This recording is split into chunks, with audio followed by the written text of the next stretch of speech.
I stood in front of the house door, the cool autumn afternoon wind seeping through my thin jacket, making me shiver slightly. My heart was pounding, a feeling of excitement mixed with nervousness that I rarely experienced in this busy life. It had been more than 7 years since my mother last visited.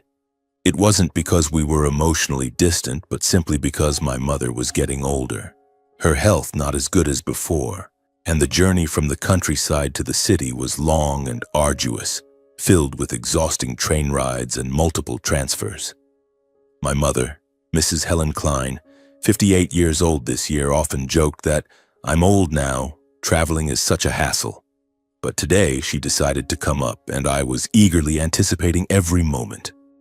My name is Daniel Klein, 34 years old, working as a human resources specialist at a small company. My job mainly involves handling paperwork, interviewing candidates, and sometimes resolving internal issues. It's not a glamorous job, but it's stable, enough for me to afford this small house. Today, I had taken the whole day off to prepare. I woke up at the crack of dawn, cleaned the house spotless, vacuumed every corner, and even changed the bed sheets in the guest room reserved for my mother. I bought a bouquet of fresh yellow chrysanthemums and placed them on the dining table, hoping to surprise her. These small tasks made me feel warm inside, as if I were making up for the years of separation. My mother had raised me single-handedly, and now that she was older, I wanted her to know that her son still cherished her deeply. While standing outside waiting, I couldn't remember how many times I had checked my watch. My mother's taxi should have arrived by now. I paced back and forth, trying to suppress my impatience. Suddenly, I heard a call from the other side of the fence. "Daniel, hello there." A warm, familiar voice rang out. I turned around, and there he was, Mr. Robert Klein, my neighbor for the past 5 years. He was 62 years old, tall and slender with neatly combed silver hair, appearing with his usual calm demeanor. He lived alone in the house next door, quiet but always polite. Over all these years, our interactions had been mostly casual, like helping each other fix plumbing or sharing a few apples from the backyard. He had never caused any trouble, and I considered him a kind-hearted neighbor. "Hello, Mr. Robert," I replied, smiling politely over the low wooden fence. We started our usual brief conversation. "The weather today is nice, isn't it? The rain all last week drove me crazy." He nodded, smiling lightly.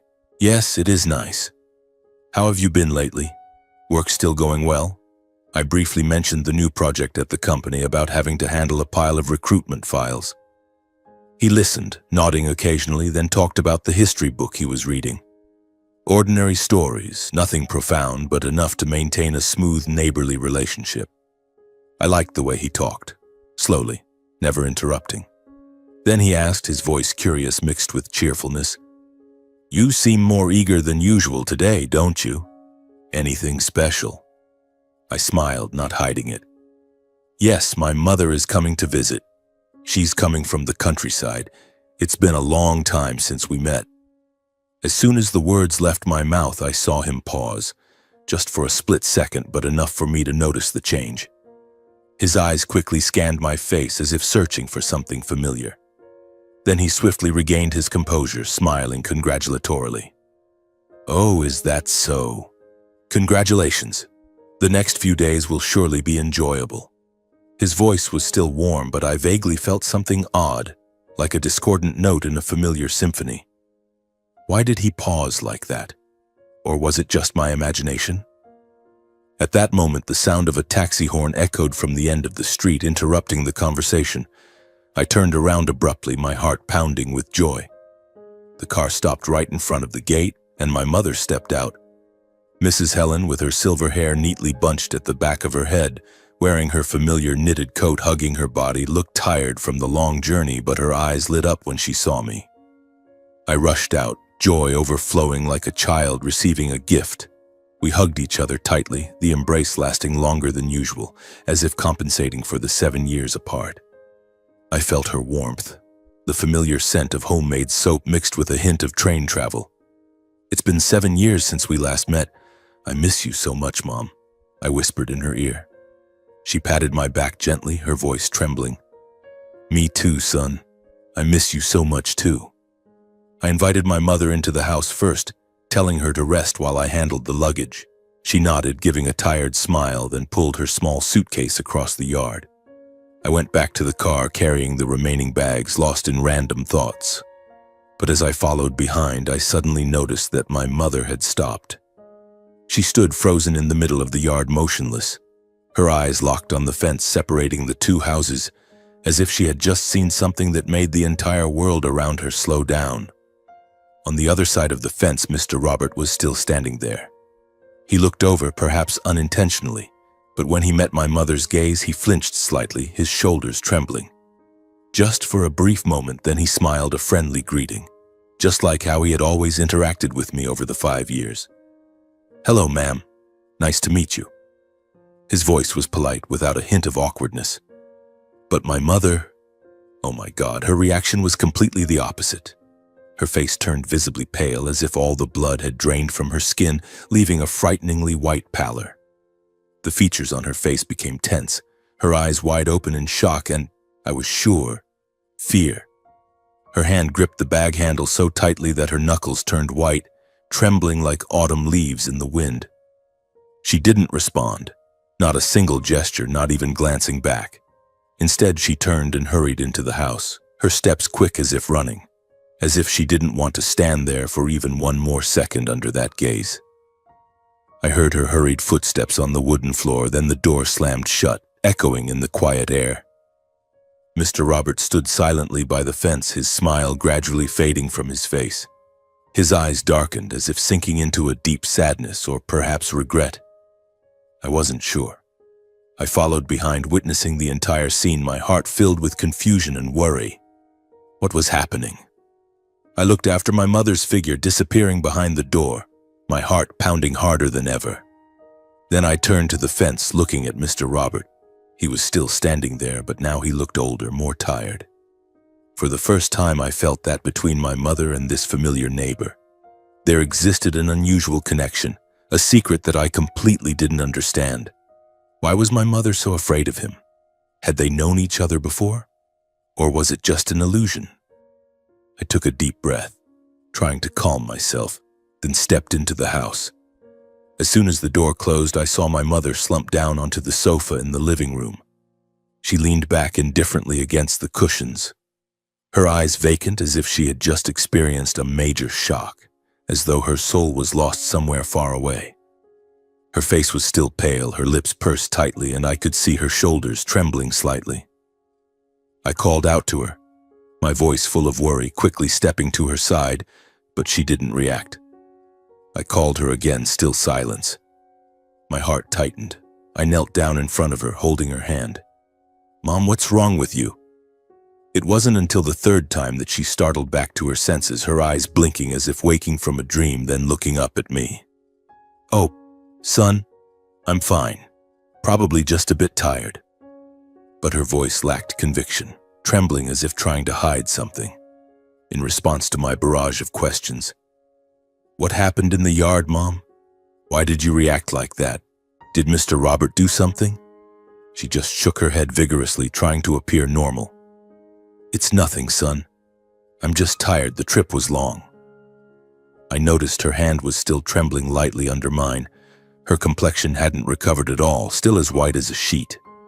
A feeling of unease began to spread in my heart, like a cold stream seeping gradually through my skin. My mother had never been like this. She was a strong person, having single-handedly overcome so many difficulties to raise me. Why was she so weak now? I forced myself to set the questions aside for the moment, not wanting to tire her further. "All right, Mom, rest. I'll bring the luggage to your room." I stood up, carried the suitcase and gift bags into the bedroom. While arranging the items, putting clothes in the wardrobe, displaying gifts on the table, my mind was spinning. The image of my mother's pale face kept repeating, making me unable to concentrate. Mr. Robert.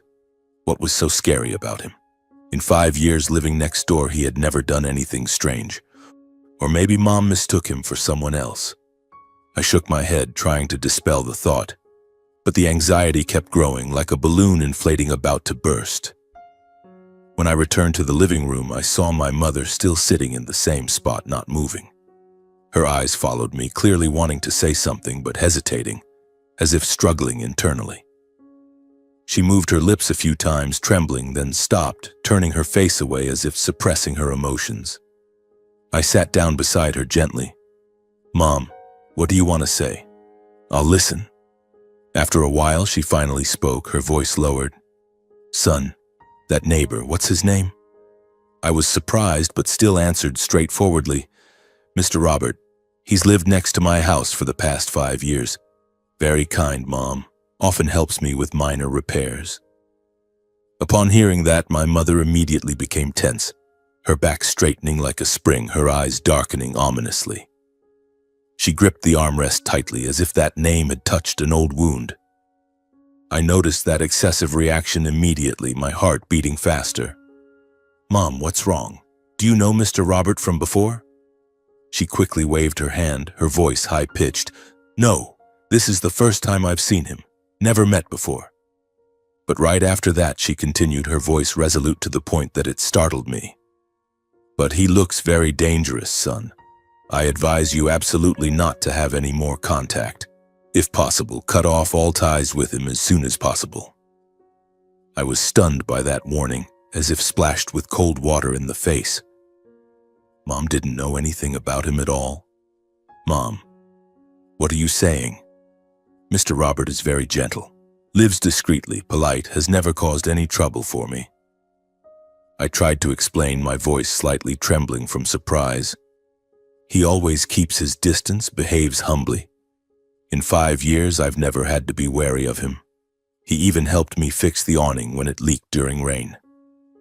But my mother remained firm, shaking her head vigorously. "I didn't misjudge him, son. My intuition has never been wrong. Please follow my advice, even if I can't explain the reason now." Her eyes looked at me imploringly, as if begging. I saw she was tense and tired, her eyes red from trying to hold back tears.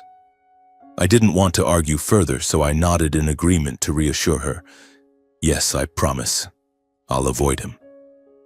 In my heart, I thought, Mom is only staying a few days, then everything will return to normal. But the unease had taken root, and I knew it wouldn't easily disappear.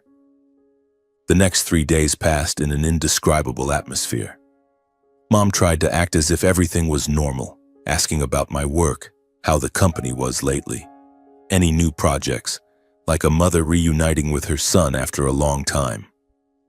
She cooked simple family dinners like roasted chicken, mashed potatoes, boiled vegetables, and tidied the house neatly. We sat eating together at the kitchen table. Mom told familiar stories about this person and that in the countryside, about old memories. I listened, occasionally smiling in response, trying to keep the dinner light. But the more I observed, the more I realized something was off. Her cheerfulness was like a thin shell. The smile didn't reach her eyes. There were times when she was speaking and suddenly stopped, as if forgetting what she was about to say. Occasionally, her gaze unconsciously drifted to the window, where the neighboring house lay quietly behind the fence. Each time she quickly turned away, continuing the unfinished story as if no pause had occurred. I didn't ask, not because I didn't notice, but because I felt that if I spoke up, whatever Mom was trying to hold back would burst out right then. Occasionally, I caught my mother standing silently by the window, her eyes directed at the neighboring house, her face tense as if watching something. Then when I entered the room, she quickly turned away, pretending to dust the furniture. "What are you looking at, Mom?" I asked, but she shook her head. "Nothing, just admiring the trees." Throughout her stay here, my mother hardly left the house. The weather was beautiful, golden sunshine, brilliant. I invited her to stroll in the nearby park. "Mom, come for a walk with me to get some fresh air." But she always found reasons to stay. "I'm tired, you go alone, or I'll cook dinner first lest it's late." I found it strange, but didn't insist. The anxiety in me kept accumulating. Every time I looked at the fence, I thought about Mr. Robert. He was still as usual, watering plants or reading books in the yard. But now I avoided greeting him, following Mom's advice. On the day of departure, Mom got up early, packing her suitcase. She repeatedly reminded me, You must stay away from that neighbor, you hear? Don't talk. Don't interact."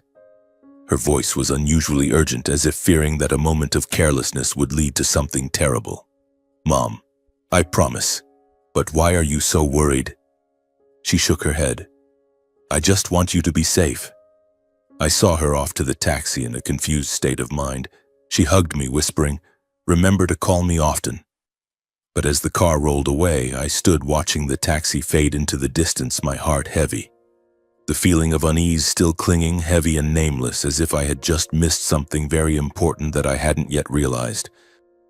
After my mother left, I tried to return to my daily routine. Waking up early in the morning, brewing coffee, going to work as usual.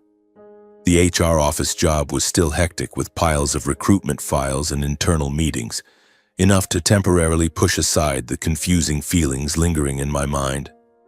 In the evenings, I cooked simple meals, watched TV, or read books, trying to brush off thoughts about my mother and Mr. Robert. "It's just Mom's intuition," I told myself, trying to convince my own heart.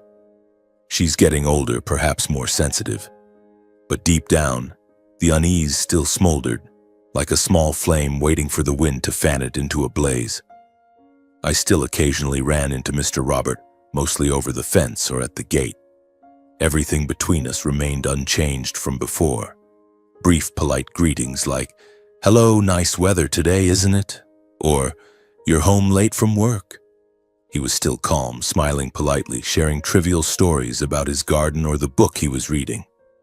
I tried to keep my voice normal, but every time I looked into his eyes, I remembered the sad gaze from the day my mother left.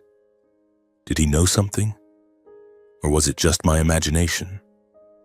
A few times, the intention to ask him about my mother's strange reaction that day flickered in my mind. Like one evening when he was watering the plants, I stopped by the fence about to open my mouth. "Sir, when my mother visited, she seemed strange upon seeing you. Do you know why?" But each time I immediately extinguished the thought. "I'm overthinking this," I told myself. "He's a good neighbor. Why drag him into family matters?" Moreover, my promise to my mother was still there, to stay away from him. I forced a smile, shifted to talking about the weather, then went back inside. But the anxiety kept building like a ticking time bomb. Every brief encounter was now filled with suspicion. He smiled, but what was hidden behind that smile? I began observing him more closely from the window, seeing him live quietly, rarely going out, sometimes sitting alone in the yard with a pensive expression. A week passed, seemingly peacefully. I called my mother every day. She shared random stories, her voice sounding more cheerful, but she still subtly reminded me, "Remember to avoid that neighbor." I laughed. "Yes, I'll follow your advice. Don't worry, Mom." Work kept me busy enough to temporarily forget, but then, on a Monday morning, everything changed abruptly. I opened the door, preparing to leave for work, and froze on the spot. Before my eyes was my mother, Mrs. Helen, standing right at the gate with her full suitcase, bags, and personal belongings. Her demeanor serious, as if she had planned this carefully for a long time. She wore her familiar knitted coat, her silver hair neatly bunched, but her face was resolute, without a trace of fatigue. I was so surprised that I couldn't react immediately, my mouth agape, heart pounding. I couldn't understand why Mom had returned so soon, just a week after leaving. Before I could ask, she proactively stepped forward, her voice calm. "Son, I've decided to move up here to live with you. I want to take care of the house and look after you better. It's lonely living alone in the countryside." I was stunned, standing motionless like a statue. Previously, I had suggested many times that she move in with me, but she always refused. "I'm used to the countryside. The city has too many inconveniences." Why had she changed so suddenly now? The events unfolded too quickly, leaving me confused, my mind spinning. But seeing the determination on her face, her eyes without a hint of hesitation, I didn't probe for reasons. I simply nodded, helped her carry the belongings inside, and quickly rearranged the bedroom for her, changing the sheets, clearing the wardrobe. In the first few days, the two of us lived together quite peacefully, carrying on like a normal family. Mom prepared breakfast, familiar dishes like fried eggs with toasted bread or fragrant chicken soup. She cleaned the house thoroughly, asked about my work. "How were the meetings today? Are you tired?" I answered, smiling happily, trying to create a warm atmosphere. In the evenings, we had dinner together, watched TV. She told old stories about my childhood. I reassured myself, perhaps Mom just wants to be closer to me after years apart. She's older now, lonely in the countryside. The unease from the previous week gradually subsided, replaced by a feeling of warmth. But deep down, I still sensed something wasn't right. Mom rarely smiled genuinely, and her eyes sometimes looked distant. Until one afternoon, coming home from work, everything exploded. I stepped into the yard, exhausted after a long day of meetings, and stopped dead in my tracks. Before my eyes was a nearly 12-foot-high fence under construction, half-finished, completely blocking the boundary between the two houses. Gray concrete panels towered ominously, entirely obscuring the view to Mr. Roberts' house. Several workers were laboring busily, the hammering deafening, dust flying everywhere. I panicked and rushed into the house, unable to hide the surging worry and confusion. My heart pounding, I burst into the kitchen where Mom was standing. "Mom, what's happening in the yard? The wall? Why are you building such a high wall?" Mom calmly turned around, her voice even as if nothing was amiss. "I need a quieter space, son. Our house needs more privacy." I couldn't comprehend that reason, shaking my head vigorously. But the wall is only being built on the side adjacent to Mr. Roberts' house. Why? Nothing like this has ever been an issue before?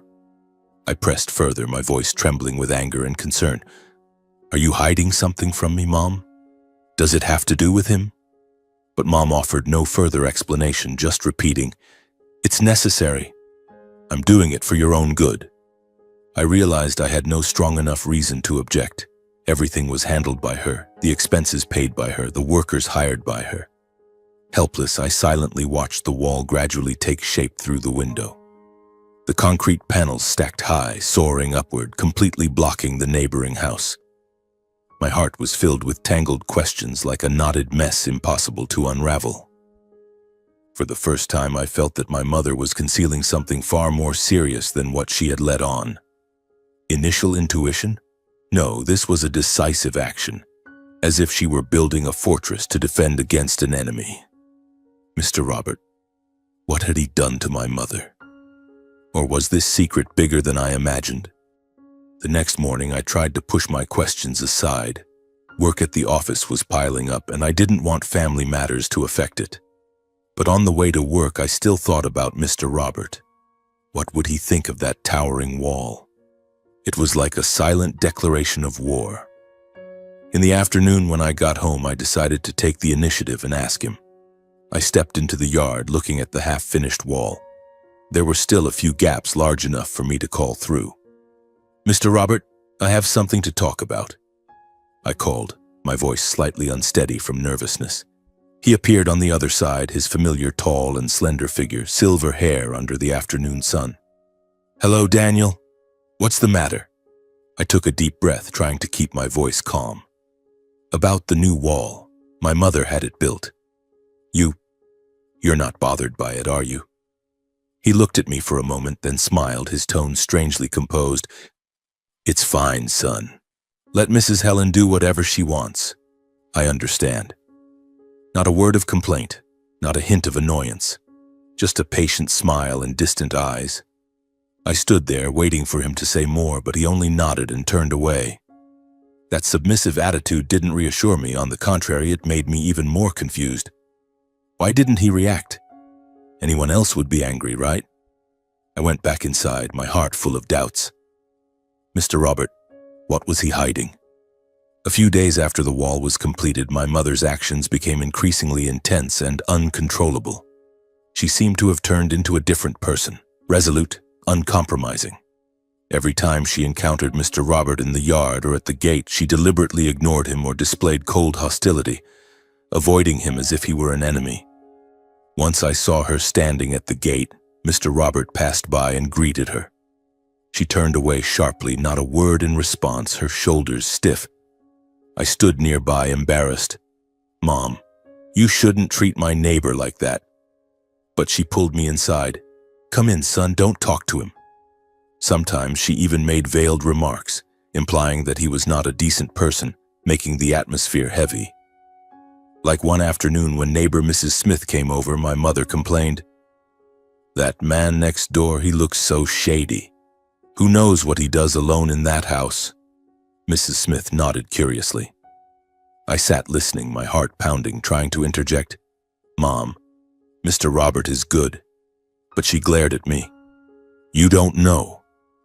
My mother began spreading less than flattering stories about Robert to the neighbors around us.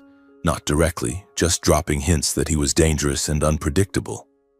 I overheard her telling the Jones couple across the street that he lived too reclusively, the type who always had something to hide. Words like that spread faster than I thought, quietly but persistently, like a bad wind through the neighborhood. Before long, I noticed people starting to look at Robert differently. The polite nods disappeared. Morning greetings became rare. Some people deliberately crossed to the other side of the street when they saw him. Once a neighbor pulled me aside and whispered, asking if Robert had any issues, saying that what my mother had told her didn't sound right at all. I stood there, not knowing how to respond, only feeling a simmering discomfort rising in my chest. I had to step in multiple times to explain and reassure everyone. "No, Mr. Robert is just private. He doesn't cause any trouble." But my words were like the wind. The rumors had spread, turning Robert into someone to be wary of in the neighborhood. He still went to the market, watered his plants, but now people avoided him. I felt sorry for him, but I didn't dare say anything to my mother. It didn't stop there.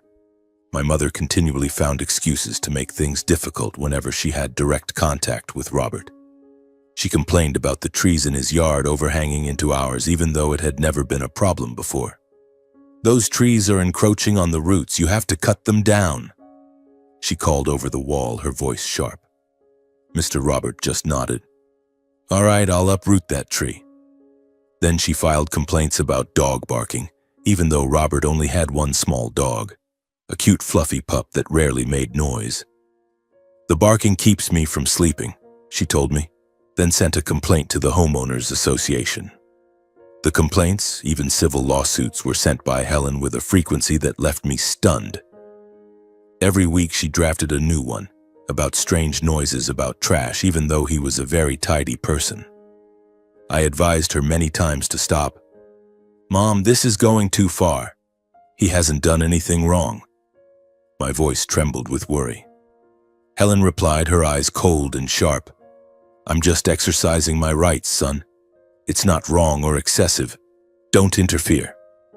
I ran out of words to question her and fell silent, but what surprised me most was Robert's reaction to all of it. He never argued back, never disputed, never tried to clear his name with the neighbors. When he received the complaints, he just read them quietly and complied. He silently cut down the trees accused of encroaching, even though they had been there for years. The apple trees he had planted himself. I heard the sound of the saw echoing over the wall, my heart tightening. He had someone take the dog away, accepting a life alone in a house emptier than ever. No more cheerful barking, only silence. Every time my mother confronted or criticized him, those times she called him to the gate to talk, Robert just listened, nodded, and smiled. The look in his eyes toward her held no irritation or resentment, but something like affection mixed with regret. Like one time when Mom shouted over the fence, "Don't make noise anymore!" He stood there, his voice gentle. "I'm sorry, ma'am." No excuses, no arguing. That very patience seemed to make Helen even angrier, her attitude growing more aggressive. The demands and actions targeted at Robert became more relentless, as if she wanted to push him to his limit. She sent more complaints, called homeowners association meetings, even threatened to take him to court for invasion of privacy. I stood in the middle, witnessing it all with growing bewilderment. I couldn't understand why Robert was always so yielding, accepting every unreasonable demand. Why didn't he get angry? Why didn't he defend himself? Nor could I understand why my mother hated him so much that she wouldn't let go. The unanswered questions began to pile up, signaling a major secret buried between these two people. The tension simmered on like that week after week. I tried to maintain a normal routine, morning coffee, work, evening TV, but the unease kept gnawing at me. Mr. Robert looked increasingly weary. His posture grew more stooped, his silver hair disheveled. I felt sorry for him, living alone, now shunned by the neighbors because of my mother's rumors. One Saturday afternoon, with a light drizzle falling, I decided to do something. I cooked a pot of hot chicken soup, the dish he had once praised when I shared some before, thinking that since he lived alone for so long and had looked tired lately, he might need a bit of warmth. It's just being neighborly, I told myself, trying to push my mother's words aside. I carefully packed the soup, stepped into the yard, my heart beating a little faster from nervousness. The high wall blocked the direct path, so I had to go around to the front gate and over to his house. I knocked on the door, the sound echoing in the damp air. No answer. I knocked again, still silence. A sudden feeling of unease rose, like a cold stream running down my spine. I called out to Mr. Robert, my voice slightly trembling, but there was no response. The door was unlocked. I hesitated for a second, then pushed it open and stepped inside, not out of curiosity, but genuine worry. The house was clean but empty, filled with the scent of old books mixed with an air of loneliness. I walked into the kitchen and froze on the spot. Mr. Robert was lying motionless on the floor, his body tilted awkwardly, one arm still reaching toward the table as if trying to grasp something. His face was pale, eyes half closed, breathing faint and labored. My heart pounded wildly, panic overwhelming me. "Mr. Robert, what's happened to you? Wake up!" I rushed over, kneeling down to check on him. He was still breathing, but very weakly. His consciousness was almost gone. He didn't respond when I shook him and called out. I immediately pulled out my phone and dialed 911, my voice frantic. "Someone has collapsed, possibly a stroke. He's lying motionless, breathing very weakly. The address is 124 Elm Street, Portland. Please come quickly." I described his condition urgently, providing the address and requesting emergency help. My mind was spinning. How could this happen? He lived alone. If I hadn't come over? Just minutes later, the sound of ambulance sirens pierced the street, cutting through my chaotic thoughts. Paramedics rushed in, quickly providing first aid, checking pulse, breathing, administering injections. They lifted him onto a stretcher and fitted an oxygen mask. Uneasy, I followed the ambulance to the hospital in a state of turmoil. Sitting in the vehicle, watching him lie motionless, I felt a deep sense of guilt. 5 years as neighbors, he had been good to me, and now this. What would Mom think? I called her from the ambulance. "Mom, Mr. Robert had a stroke. I'm taking him to the hospital." Her voice was silent for a moment, then she simply said, "Be careful, son." At the hospital, Robert was rushed straight into the emergency room. Doctors worked urgently, scans, IV fluids, cardiac monitoring. I sat in the hallway, waiting tensely, my hands clenched around my phone. Every minute felt like hours. Finally, the doctor emerged, his voice grave. "He suffered a severe stroke due to a cerebral blood clot. He's past the initial critical phase, but his condition is still very dangerous. Complications could arise at any time. Paralysis, heart failure, or worse." I nodded, my heart heavy. "Can I visit him?" The doctor agreed but warned, "Yes, but please keep it quiet." In the days that followed, knowing he lived alone, I stayed at the hospital, keeping vigil outside his room and handling necessary tasks even though I wasn't legally family. I bought water, washcloths, and even contacted the homeowners association to secure his house. Each time I visited, seeing Robert lying in the hospital bed, noticeably thinner, wrinkled skin, sunken eyes, my feelings of guilt and pity grew stronger. He gradually regained consciousness but was very weak, speaking haltingly. He whispered thanks to me, his voice trembling. I called my mother to update her in detail, unable to hide the worry in my voice. "Mom, he's very weak. The doctor says complications are possible." She was silent for a long time, then said, "Don't get too involved." But her voice sounded strange, not as harsh as before. A few days later, unexpectedly, my mother appeared at the hospital. She walked down the hallway looking tired but determined, her silver hair disheveled, eyes red from lack of sleep. By then, Robert could sit up with effort, speaking slowly but more alert. I was surprised. "Mom, what are you doing here?" She didn't answer, just looked at me and walked into the room. My mother stood at the bedside, gazing at Robert for a long time, her eyes interwoven with anger, pain, and something indefinable. Perhaps regret? She turned to me, silent for a long while as if battling internally, her hands gripping her bag strapped tightly. The atmosphere in the room was heavy, broken only by the beeping of the heart monitor. Finally, Helen let out a deep sigh, her face as if releasing a burden suppressed for many years. She sat down, her voice trembling. "Daniel, I can't hide it from you any longer. It's time you knew the truth." My heart pounded, anticipation surging. The truth about what? She looked me straight in the eyes, then turned to Robert. Robert is your biological father, the man who abandoned us when you were very young." Her words hit me like a thunderbolt. I was stunned, my mind reeling, limbs going limp. My biological father was Mr. Robert. How could that be? I looked at him, then at my mother, mouth agape, unable to speak.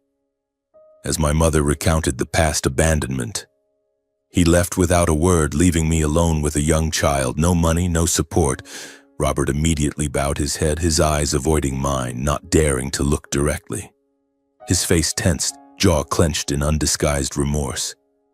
His trembling hand rested on the hospital blanket, fingers weakly curling, clearly expressing helplessness and shame for what he had caused.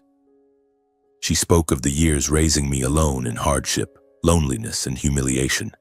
When that man disappeared without explanation, I did every job, from laundry to street vending, just to put food on your table. Those nights crying alone, thinking about the future. Her voice choked, tears streaming down. Robert closed his eyes for a long time, as if unable to bear hearing the consequences of his departure all those years ago. A silent tear rolled down his cheek, but he didn't wipe it away, nor did he offer excuses. He simply let the torment show clearly on his aged face. The buried memories resurfaced with every word, making the hospital room heavy, the air thick and oppressive. I was overwhelmed by the truth just revealed, my mind spinning, limbs weak.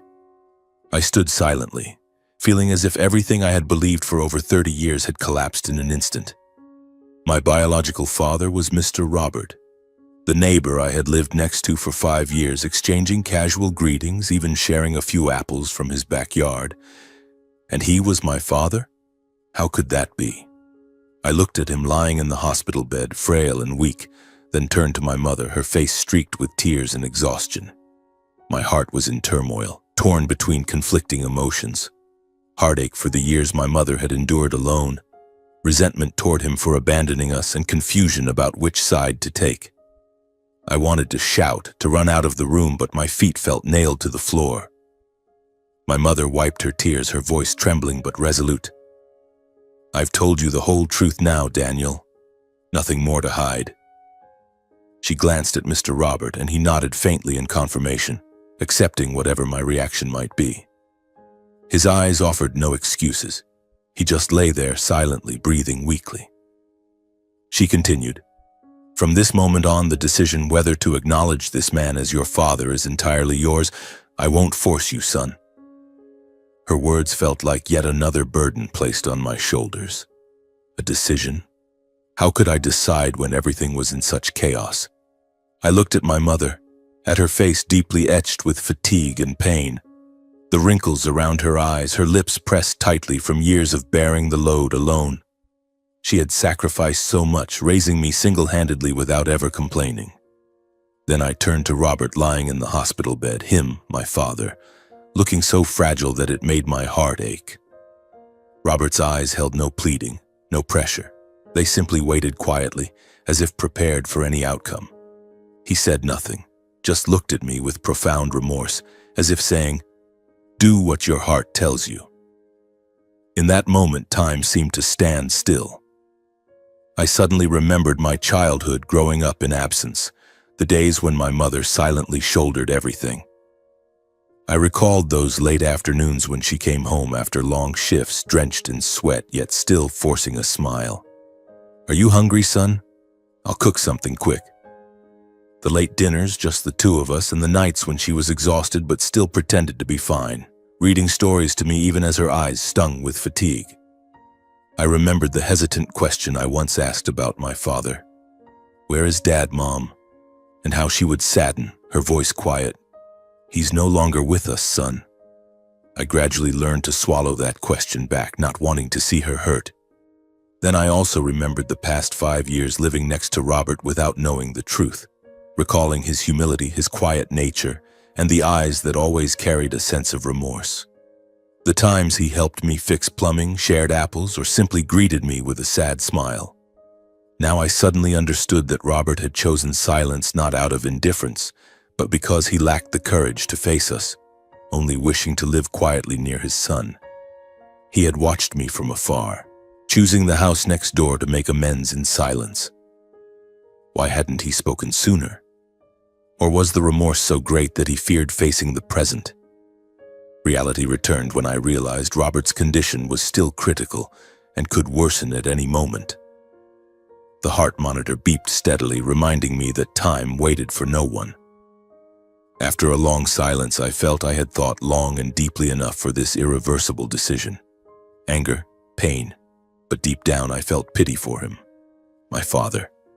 I turned to Robert, nodding slowly and decisively, and uttered the word Dad. It came from the bottom of my heart, awkward but sincere. All the pent-up emotions in Robert seemed to burst. Tears streamed down his aged face, his trembling hand reaching out toward me. My son," he whispered, voice choked with emotion. I stepped closer, embracing him tightly in an awkward yet deeply emotional hug. His warmth spread to me, the hospital smell mixed with his familiar scent of old books and the garden. I cried, tears soaking his gown, all the years of absence flooding back. My mother stood beside us, silently turning away, her eyes red, tears falling quietly. She said nothing, just stood there, witnessing the moment she had perhaps feared for years. In the days that followed, I stayed at the hospital caring for Robert, my father, attending to every small need from meals to rest.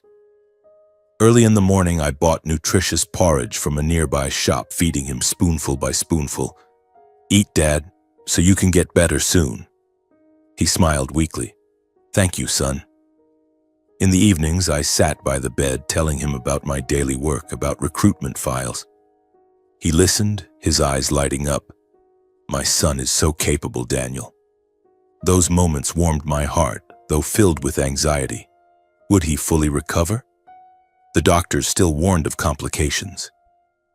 My mother also visited frequently, bringing soup and light foods, stewed chicken broth or pre-cut fruit, placing them on the table and sitting for a while. She didn't speak much to him, only asking me, "Have you eaten? I'll bring more." The three of us were together in the hospital room, not needing many words, just quiet presence. The atmosphere was no longer tense as before, but gentler, though still heavy. I often caught my mother and Robert sitting near each other, not talking, not looking at each other for long, but without the former hostility. She sat on one side of the bed, he lay there. Their eyes sometimes met briefly before looking away. Once, when I stepped out to buy water and returned, I saw her wiping his hands, her movements gentle but strained. "Mom," I called. She startled. "He's weak. I'm just helping." Seeing that scene, I clearly felt the heaviness in my heart gradually easing, even though the old wounds couldn't vanish immediately. Anger lingered, but affection was seeping in, like a cool stream in the desert. Those days in the hospital felt like living in a separate world, where past and present blended together, filled with chaotic emotions. Every morning was the same. I woke up early, bought coffee from the lobby cafe, then sat beside my father, telling him trivial stories to cheer him up. "The weather is nice today, Dad. When you're better, I'll take you for a walk in the park." He smiled weakly. "I look forward to that too. A day when we truly reunite, not in circumstances like this." Mom would come, bringing fresh fruit, cutting it and placing it on the table. Eat something, son, to keep your strength up. She didn't look at Dad for long, but she no longer turned away immediately as before. Those small moments gave me hope. Hope that our family, though late, could heal.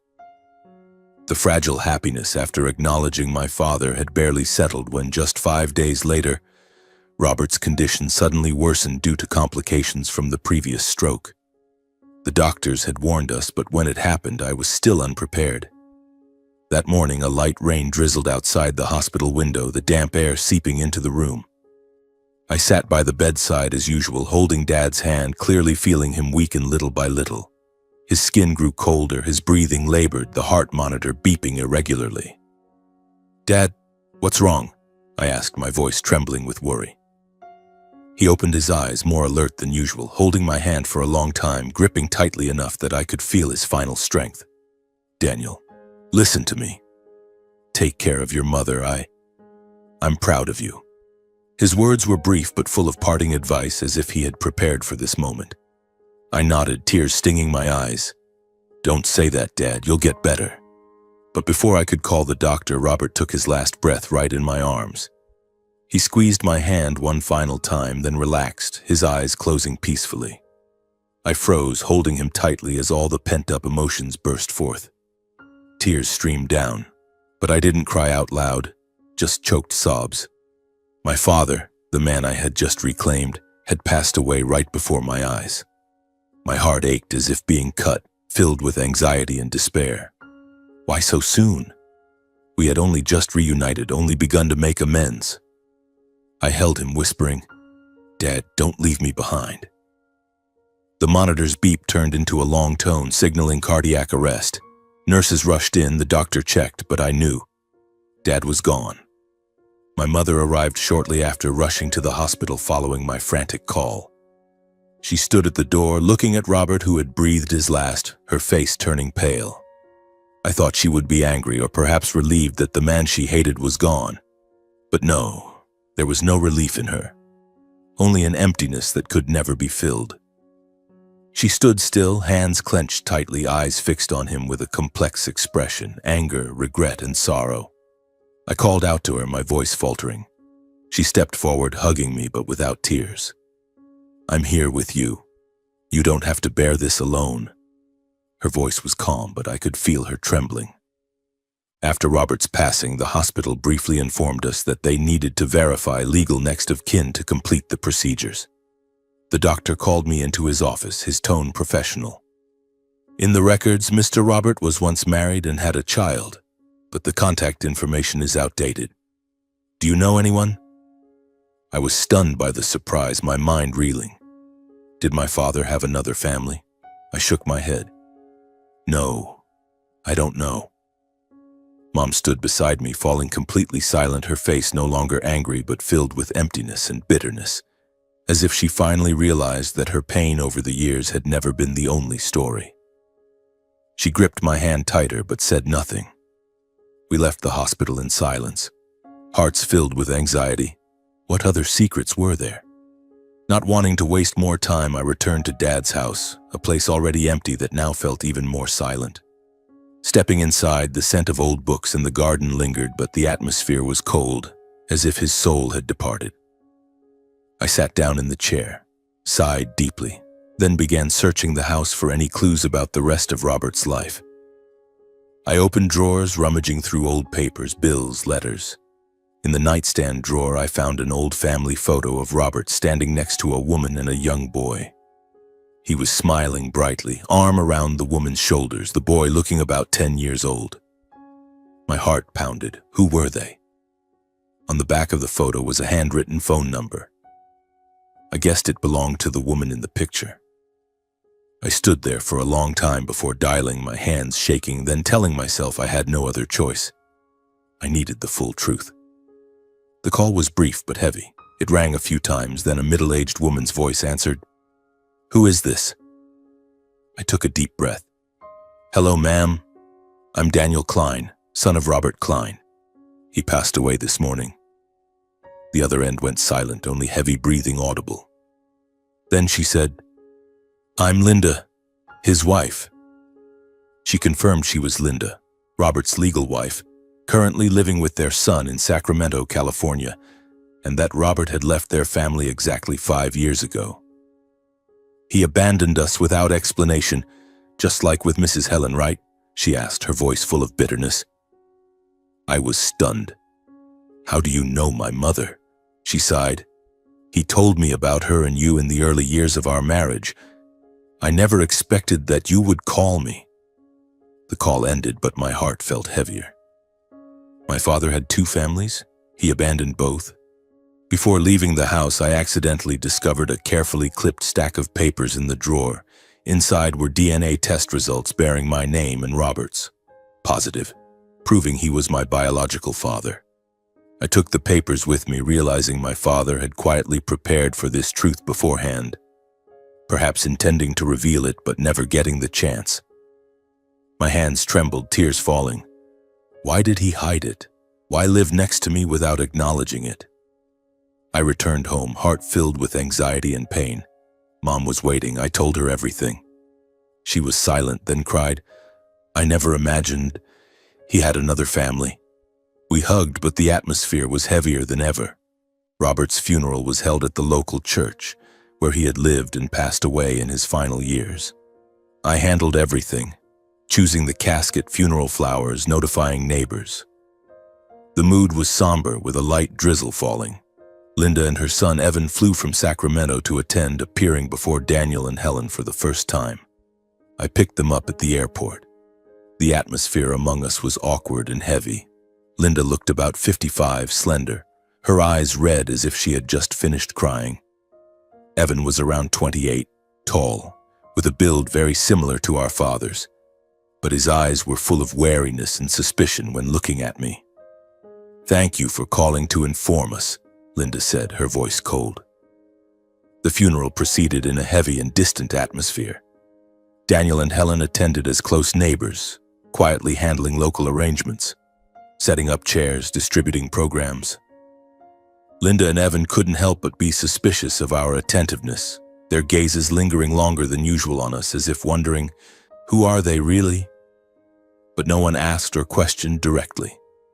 My mother remained completely silent, offering no explanations, showing no excessive emotion, as if everything that needed to be said didn't belong in this moment. She stood at a distance looking at the casket, her face pale. I stood beside her, clearly sensing the silent tension between the two sides, but choosing to avoid any confrontational glances. Evan looked at me a few times as if wanting to ask something, but then held back.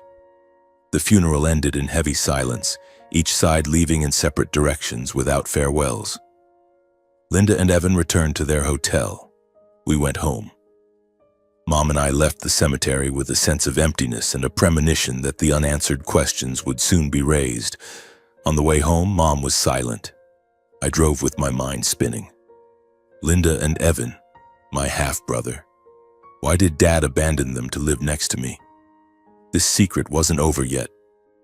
Not long after the funeral, about a week later, my mother and I received a call from the lawyer representing Robert. His voice over the phone was professional and detached. Mr. Daniel Klein, this is attorney James Harlan, representing Mr. Robert Klein. We need you and Mrs. Helen to be present at our office in Portland for the reading of the will. The appointment is tomorrow morning at 10 o'clock. I froze, looking at my mother, who was sitting at the dining table. A will? Dad left a will? Mom turned pale, her hand holding the glass of water, trembling. I didn't know anything about a will. We agreed, but our hearts were filled with anxiety. My father, a man who lived discreetly and alone, had a will? What did he have to leave behind? A company? Assets? And what about Linda and Evan? Were they involved? That night I couldn't sleep, tossing and turning, thinking about the meeting. Mom was the same. I heard her shifting through the wall. My mother and I arrived on time at the lawyer's office in downtown Portland. A modern glass building, but the atmosphere inside was as heavy as a courtroom. We stepped into the conference room and couldn't help but pause when we saw Linda and Evan already there, sitting on the opposite side of the long table. Linda was dressed in black mourning clothes, her face weary but sharp. Evan sat beside her, hands clenched tightly, eyes full of suspicion. Linda's gaze lingered on my mother and me longer than usual, as if she was beginning to realize that the relationship between us and Robert was not as simple as she had thought. Still, no one spoke up directly. Both sides maintained silence, but wariness was evident in every gesture. Evan gripped his mother's hand. I held my mother's tightly. The room's atmosphere charged like electricity. As the lawyer began reading the will, the tension in the room became thicker and heavier than ever. Mr. Harlan, a middle-aged man wearing glasses, spoke in a monotone voice. According to the will drafted and notarized 2 years ago. He read slowly, and each word felt like a bomb exploding.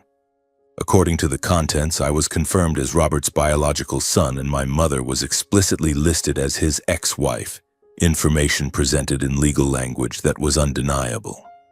Linda startled, turning sharply toward us. Biological son and ex-wife? Evan gaped, his face flushing red. My heart pounded, anxiety surging. The truth was out. According to the will, I inherited 45% of the company's shares, including controlling voting rights sufficient to manage and direct the business operations. My mother inherited 25% of the company's shares, along with management of a separate financial portfolio including cash, bonds, and a long-term trust account. The will also clearly stated Robert's wish that I become the successor and run the company, viewing it as belated compensation for the years lost. Beyond the shares, I inherited full ownership of intellectual property, patents and trademarks that Robert had built, which had enabled the company's sustainable growth and expansion. A company? My father had a company? I was stunned, looking at my mother. She was equally surprised, her hand covering her mouth. The portion of the estate for Linda and Evan was specified as follows: 20% of the company's shares, insufficient for control, merely as financial shareholders. The villa in Sacramento where they currently lived. 10% of the remaining assets in cash to ensure long-term stability. As soon as the will's contents were fully disclosed, the room seemed to explode. Linda shot up from her chair, her face pale with anger, her voice high and sharp. This is absolutely unacceptable. The will is completely unfair. Why did he leave almost everything to them? Who are they anyway? On what legal basis? She pointed directly at us, her eyes bloodshot. Evan stood up too, jaw clenched, his gaze fixed on me. You say you're his son? He said, voice trembling but aggressive. Then what about all those years? We lived with Dad, what about you? I swallowed hard, trying to keep my voice calm. I didn't know of his existence until a few weeks ago. I had no idea who I was in his life. Evan let out a bitter laugh. How convenient. You knew nothing, and now you control everything. Linda turned to the lawyer, her voice nearly breaking into sobs.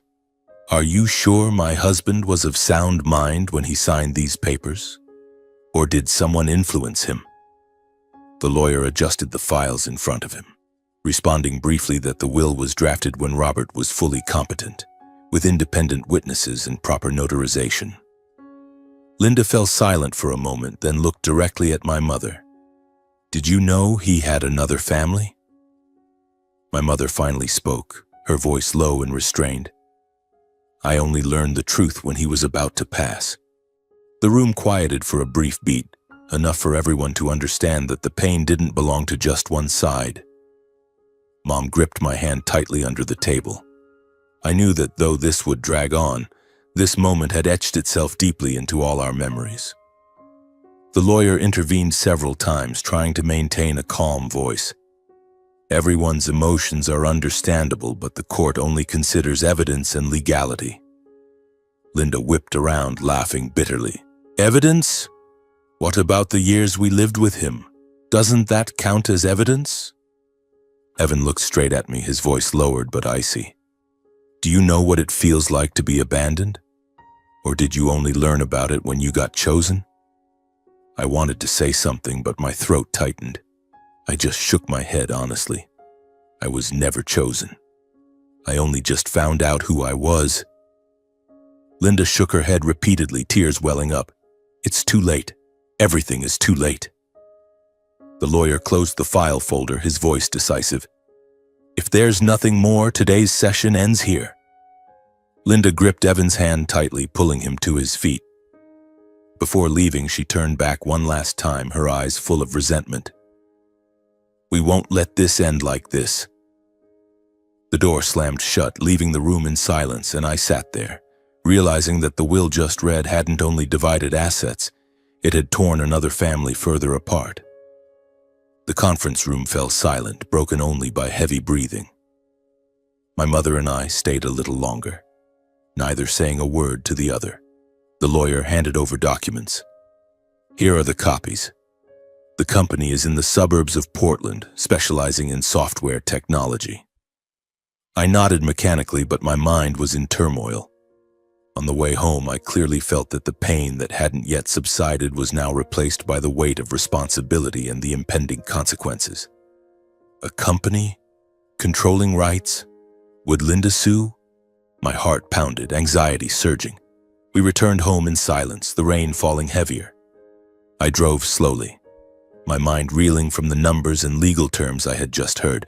45% shares, voting rights, patents. My father, Mr. Robert, a man who lived so discreetly that I thought he only had a small house and a few old books, turned out to own a valuable technology company. He had built it during the years he abandoned us and now left it behind as belated compensation. But what kind of compensation was it when it only caused more pain? When we got home, my mother went into her bedroom without dinner, the door closing gently but echoing like a whisper full of unease. I sat alone in the kitchen, staring at a cup of cold coffee, my heart filled with worry. Linda and Evan, they wouldn't let us be. I knew that for sure. In the days that followed, life felt suspended. I returned to work, but my mind couldn't focus. Colleagues asked, "You look tired, Daniel. Is something wrong with the family?" I forced a smile. "I'm fine, just some family matters." But inside I was waiting for a call from the lawyer, waiting for news from Linda. Mom was the same, speaking less, sitting by the window gazing at the high wall she had once built, her face pensive. "What are you thinking about, Mom?" I asked one evening as we ate dinner in silence. She shook her head. "I don't know what to do with that money. It's like a curse." Her words silenced me. The will had left us the majority, but it was also like a time bomb, waiting to be triggered from the other side. I looked up the company, a small enterprise specializing in cybersecurity software worth several $1 million with exclusive patents. Dad had built it quietly, keeping it hidden from everyone. Why didn't he tell us? Why leave this burden behind? A week after the will reading, the official lawsuit from Linda and Evan arrived by mail. I opened the envelope and read the dry legal lines. A request for the court to review the will's validity and inheritance rights, alleging it was influenced by external factors and unfairness. I wasn't surprised. I understood this confrontation was inevitable, just a matter of sooner or later. Linda and Evan had lost their father, their husband, and now most of the estate. They had every right to be angry. I called Attorney Harlan immediately. "They've sued us." He remained calm. "We'll prepare. The will is solid." Mom read the complaint, her face paling. I don't want to fight, son." But we had no choice. We had to face it. The trial was held at the Portland courthouse, an old dignified building, but the atmosphere inside was as tense as a crime drama. We sat on one side, Linda and Evan on the other, lawyers from both sides ready. The lawyer representing Robert, Mr. Harlan, confirmed that the will was drafted when he was fully competent and voluntary. He presented medical confirmation of mental health. Legal documents were submitted, including the DNA test results verifying I was Robert's biological son, conducted before his death. Harlan held up the papers. "This is irrefutable scientific evidence." Linda and her lawyer countered, "The will is unfair. He was influenced by his first son, abandoning his legal family." She recounted the 5 years Dad left, her voice trembling with pain. Linda's arguments gradually lost weight against the clear and valid evidence. Harlan refuted each point. No evidence of influence. The will was voluntary. The judge listened, taking notes. I sat beside Mom, hands clenched tightly, anxiously following along. Evan glanced at me a few times, his eyes full of resentment. Mom remained silent, her face pale. Finally, the court upheld the will's validity, recognizing my and Mom's inheritance rights. The will is legal. No grounds for invalidation. The judge's words rang out, but no one applauded. Linda cried. Evan slammed the table. We won, but why did it feel so heavy? My mother and I left the courtroom in silence, feeling no joy or victory, just an indescribable emptiness. On the way home, Mom whispered, "We won. But why does it feel so sad, son?" I shook my head. "Because we're taking from them, Mom." Back home, we sat for a while without eating or drinking. The anxiety eased, but remorse rose. A few days later, when things had temporarily calmed, the media briefly reported on the inheritance dispute. Mom took the initiative to talk to me about the inherited assets. She sat at the kitchen table, her voice serious. "Daniel, I've thought a lot about the will. I want to redistribute a portion to Linda and Evan." I listened, my heart lightening. She continued, "No matter how painful it was, they weren't the ones who made the mistakes in the past. Your father was wrong, not them." I listened and agreed immediately because I didn't want to build my life on others' losses. "I agree, Mom. We'll make it fairer." The two of us proactively arranged to meet Linda and Evan. I called, my voice hesitant. "Mrs. Linda, we'd like to meet to talk." She hesitated but agreed. The meeting was at a neutral cafe in Portland. The initial atmosphere was tense. Linda and Evan sat across from us, faces cold. When they heard the proposal to redistribute assets, we offered an additional 15% of shares and a portion of the finances. Linda and Evan were stunned, unable to hide their surprise. "Why would you want to redistribute?" Linda asked, her voice trembling. Evan looked at me. "Why would you do this?" There was no more arguing or resentment. The meeting's atmosphere became quieter and more honest. We talked for a long time, sharing our pain. The two women spoke to each other for the first time with belated apologies, not to erase the past, but to close the hatred. Mom looked at Linda. "I'm sorry for what he did to you. I hurt just like you." Linda cried. "I'm sorry too. He abandoned both of us." Evan and I exchanged glances that were different, no longer confrontational but cautious understanding. "I don't know what to say," I said.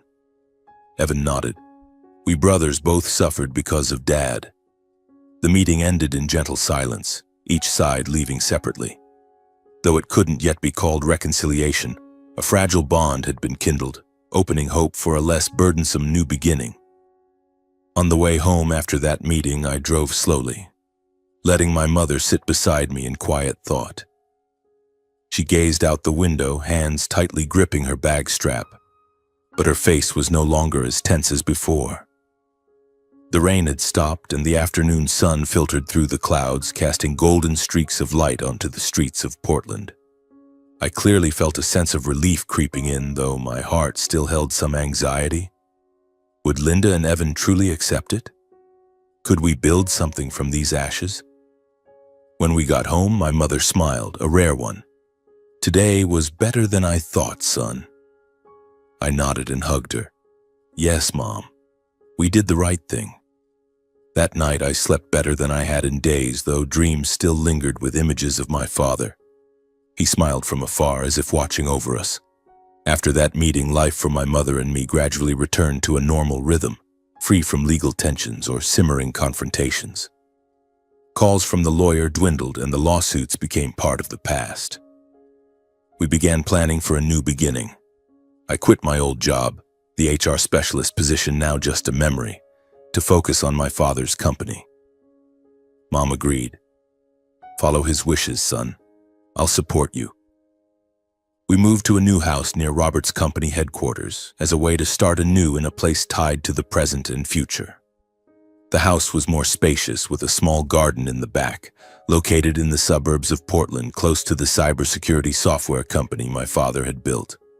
We chose it for its convenient location, just a 10-minute drive from the office, and for its peaceful atmosphere with tree-lined streets and friendly neighbors. Moving was an emotional process. I packed our belongings, looking back at the old house with its chaotic memories. The old house, with its high fence separating the two families, was left behind, not demolished but remaining as a silent reminder of the misunderstandings, resentments, and silences of the past. I stood looking at it one last time before handing the keys to the new buyer. The towering gray concrete wall still stood there, blocking the view to the neighboring house. It had once been a symbol of division that my mother built in anger, but now it was just a relic, reminding me of those months filled with anxiety and worry when secrets gradually came to light. "Do you regret that house, son?" Mom asked as we drove away. I shook my head. "No, Mom. That's the past. We need to look forward." She nodded, eyes fixed on the road ahead. I officially took over the management of the company in accordance with my father's wishes, step by step getting accustomed to the new role and its responsibilities.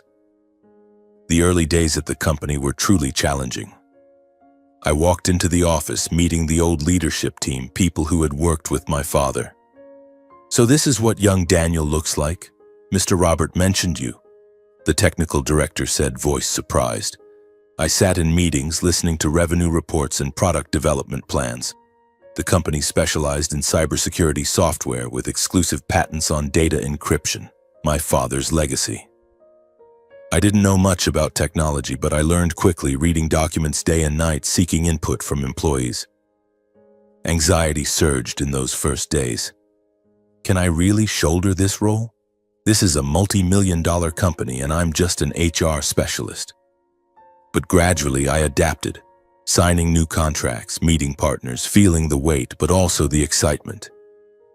I didn't work alone. I had Evan's support, and the two of us slowly built a partnership based on respect and shared goals. After the asset redistribution meeting, Evan called me. "Bro, I've been thinking about the company. I have software experience. Can I help you?" I was surprised but agreed immediately.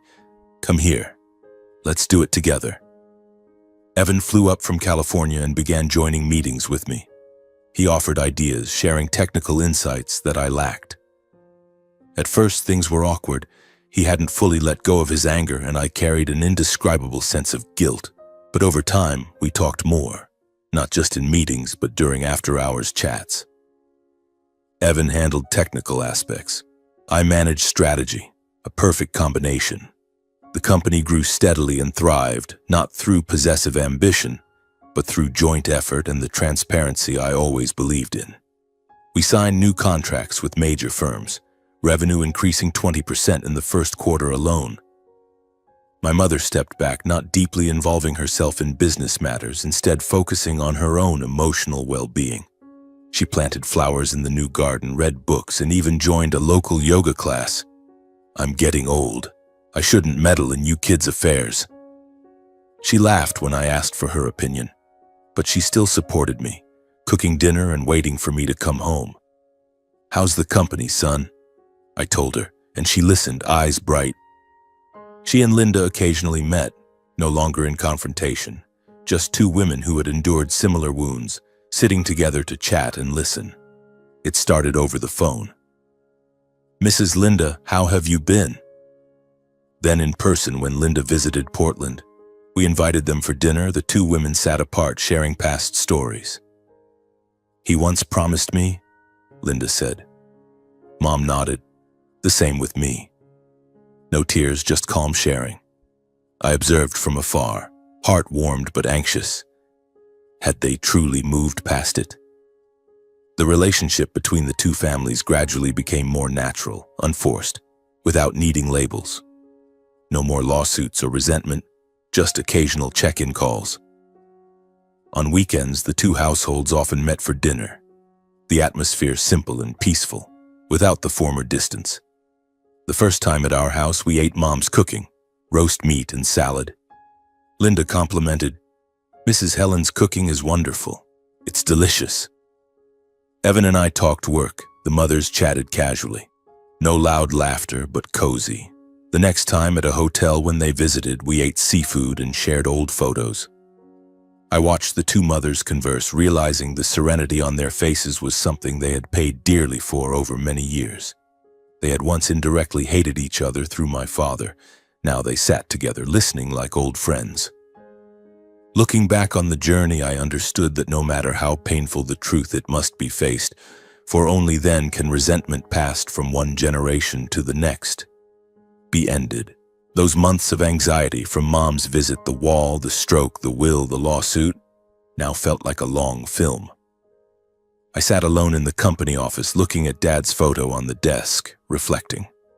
I realized that the mistakes of those who came before don't have to become burdens for those left behind if people have the courage to choose forgiveness. My father was wrong, but I chose to forgive, to share. For me, the greatest asset wasn't in the shares or management rights, but in not letting the past define who I am. I was grateful for life, not because all wounds had healed, but because those involved had learned to live with them. One weekend evening, we met again, sharing dinner, talking and laughing without the former awkwardness. Not perfect, but enough. The future still held many unknowns, but this time I believed we would be okay.